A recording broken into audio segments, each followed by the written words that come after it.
Okay बेटा, तो आज हम क्लास का आगाज करते हैं। आज के टॉपिक में हमने जो चीज़ें सीखनी है, पहले तो वो समझ लेते हैं। हमने कुछ आयरन से रिलेटेड चीज़ें पढ़नी है, उसके एलॉय जिन्हें हम स्टील कहते हैं आम जिंदगी में, वो पढ़ना है। और एक बड़ा इंपॉर्टेंट टॉपिक हमने पढ़ना है जो हमारे इस साल के कोर्स में मोस्ट प्रोबेबली लॉन्ग क्वेश्चन आएगा। उसका नाम है हमारे पास मेटलर्जी ऑफ कॉपर। और एट दी एंड हमने कुछ एप्लीकेशंस पढ़नी है और हमारा लेक्चर एंड हो जाएगा। तो ये वो तमाम बातें हैं जो इस लेक्चर के अंदर मौजूद हैं। पहले से इसलिए बता दिया है ताकि आपका एक माइंड सेट डेवलप हो जाए, आप मेरे साथ जो है वो आगे तक पढ़ सकें। पढ़ना है बहुत सुकून इत्मीनान से, आपने बैठ जाना है। जो बातें बोलूंगा लिखने वाली उनको लिख लीजिएगा, जिनका स्क्रीनशॉट लेने का कहेंगे उनका स्क्रीनशॉट ले लीजिएगा। आयरन से शुरुआत करेंगे। याद रखिएगा, आयरन हमारे पास इस कुर्रे अर्ज पे फोर्थ मोस्ट एबंडेंट एलिमेंट है। मतलब चौथा सबसे ज्यादा पाया जाने वाला एलिमेंट है जो अर्थ क्रस्ट पे मौजूद है। याद रखिएगा, हमारे पास इसकी जो स्ट्रेंथ है वो मैग्नेटिक प्रॉपर्टीज की वजह से ये बहुत वैल्यूएबल है इंडस्ट्रीज के अंदर। क्योंकि जाहिर है इंडस्ट्रीज को कंस्ट्रक्शन एंड मैन्युफैक्चरिंग के लिए आयरन की बहुत ज़रूरत है। आयरन के अंदर एक बहुत इंपॉर्टेंट कंपाउंड है, वो आपके पास लिविंग थिंग में मौजूद है। ये इंडिस्पेंसिबल कंपोनेंट है हीमोग्लोबिन का। यानी जो ह्यूमन बॉडी में ब्लड है उसमें भी आयरन मौजूद है। और मेरे बेटा, पूरा का पूरा जो बायोलॉजिकल सिस्टम है उसमें इसका एक बड़ा क्रिटिकल रोल है। याद रखिएगा, जब भी हम आयरन को एयर के साथ ऑक्सीडाइज करते हैं, ओपन एटमॉस्फेयर में रखते हैं, तो आयरन हमारे पास ऑक्सीडाइज हो जाता है और एक ऑक्साइड फिल्म फॉर्म हो जाती है। इस चीज को हम रस्टिंग ऑफ आयरन कहते हैं। उर्दू जबान में इसके लिए वर्ड रस्टिंग के लिए हम वर्ड इस्तेमाल करते हैं जंग लगना। लोगों के दिमागों में जंग लग जाता है, आपने ये जुमला बहुत सुना होगा। असल में जब भी हमारे पास आयरन जो है वो रिएक्ट करता है ऑक्सीजन के साथ, तो हमारे पास फेरिक ऑक्साइड बनता है। ये जो फेरिक ऑक्साइड बनता है बेटा, ये हमारे पास क्या कहलाता है? ऑक्सीडाइज आयरन कहलाता है। और इसी के लिए हम लोग क्या फिनोमिना या क्या वर्ड इस्तेमाल करते हैं? इसके लिए हम एक वर्ड इस्तेमाल करते हैं, और वो वर्ड है हमारे पास रस्टिंग ऑफ आयरन। आगे बढ़ते हैं मेरा बेटा।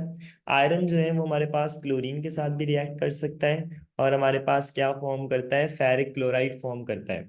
फेरिक क्लोराइड सॉल्ट होता है, अगर आप कभी लैब में गए हो और आपने देखा हो तो ये आपको नजर आ जाएगा फेरिक क्लोराइड। अदरवाइज वैसे तो इसकी हमारे पास नॉर्मल जिंदगी में इसको हम इस्तेमाल नहीं करते। हाँ, केमिकल रिएजेंट बहुत इंपॉर्टेंट है, एलिमेंट डिटेक्शन में बहुत काम आ सकता है। आयरन किस लिए इस्तेमाल होता है? ज्यादातर यूजेस तो हमें आयरन के पहले से मालूम है। आयरन हमारे पास बिल्डिंग में इस्तेमाल होता है, कंस्ट्रक्शन ऑफ बिल्डिंग्स में इस्तेमाल होता है, फ्लाईओवर्स में इस्तेमाल होता है, tools, weapons, appliances, rail tracks, इसके अलावा ऑटोमोबाइल्स, इन सब में हमारे पास क्या इस्तेमाल होता है बेटा? आयरन इस्तेमाल होता है। आयरन से अगर हम थोड़ा सा आगे बढ़ते हैं तो हमें ये पता चलता है कि आयरन के हमारे पास एलॉय भी फॉर्म होते हैं। एलॉइस क्या होते हैं मेरा बेटा? हमने आपको पिछली क्लासेस में एलॉइस के बारे में बयान किया था कि ये मिक्सचर ऑफ मेटल्स होते हैं। तो जब भी हमारे पास मिक्सचर ऑफ मेटल्स हैं, यानी अगर हम लोग आयरन को मुख्तलिफ मेटल के साथ मिक्स करते हैं, अब वो कौन कौन से मेटल है जिनके साथ आयरन मिक्स होता है? तो याद रखिएगा, आयरन जो मिक्स होता है मेरा बेटा वो होता है कॉपर के साथ, आपके पास मैग्नीज के साथ, कोबाल्ट के साथ, निकल के साथ। ये वो तमाम चीजें जिन और कार्बन के साथ भी मिक्स होता है, और आपके पास क्या फॉर्म होता है? स्टील फॉर्म हो जाता है। स्टील जो है वो एक वाइडली यूज्ड एलॉय है, और इसके अंदर हमारे पास जो मुख्तलिफ एलिमेंट्स हैं जैसे कि कार्बन हैं, और इसके अलावा मैग्नीज, निकल, कोबाल्ट, ये मिक्स हो जाते हैं। याद रखिएगा, स्टील करता क्या है? या कोई भी एलॉय क्या करता है? ये इनहेंस करता है आयरन की मैकेनिकल प्रॉपर्टीज को, थर्मल प्रॉपर्टीज को। यानी जो सिंपल आयरन है उससे ज्यादा इफेक्टिवनेस आपके पास स्टील है। आपके घरों में जो चम्मच इस्तेमाल होते हैं, स्पून्स, नाइफ, कटलरी सेट्स, ये सब स्टील के मिलके बने हुए होते हैं। हमारे पास स्टील की मुख्तलिफ कॉम्पोजिशन की बेसिस पे साइंसदानों ने इसको कैटेगराइज किया हुआ है। और कैटेगराइजेशन किस तरह हुई हुई है? कुछ पर्टिकुलर यूनिक कंपोनेंट्स में हुई हुई है। अब वो जो कंपोनेंट्स हैं उनको जरा समझ ले। हमारी किताब के एतबार से स्टील की कितनी टाइप्स है मेरा बेटा? 3 टाइप्स है। और मेरा बेटा, ये जो 3 टाइप्स हैं इनको जरा समझने की कोशिश करते हैं। अब मेरा बेटा ये जो हमारे पास तीन टाइप्स हैं स्टील की, इनको जरा समझने की कोशिश करते हैं। सबसे पहली टाइप हमारे पास जो स्टील की होती है उसे हम क्या पढ़ते हैं, उसको हम लोग पढ़ते हैं कार्बन स्टील। ये हमारे पास पहली टाइप है। फिर है हमारे पास स्टेनलेस स्टील। फिर है हमारे पास टूल स्टील। और उसके बाद आखिरी जो है मेरा बेटा वो हमारे पास क्या कहलाता है, टॉय स्टील कहलाता है।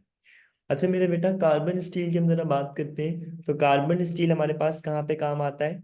ये कंस्ट्रक्शन टूल्स में इस्तेमाल आता है, मशीनरी में, पाइप्स में, ट्यूब्स में, ऑटोमोटिव्स में। स्टेनलेस स्टील का नाम सुना होगा, वॉच होती हैं, अभी तो मेरे हाथ में नहीं है, लेकिन फॉर एग्जांपल वॉचेस होती हैं, उनमें स्टेनलेस स्टील के बने हुए होते हैं। किचन की जो अप्लायंसेज हैं, मैंने बता दिया, कटलरी सारी। इसके अलावा मेडिकल इक्विपमेंट्स जो होते हैं, ये सब किसके बने हुए होते हैं, स्टेनलेस स्टील के बने हुए होते हैं।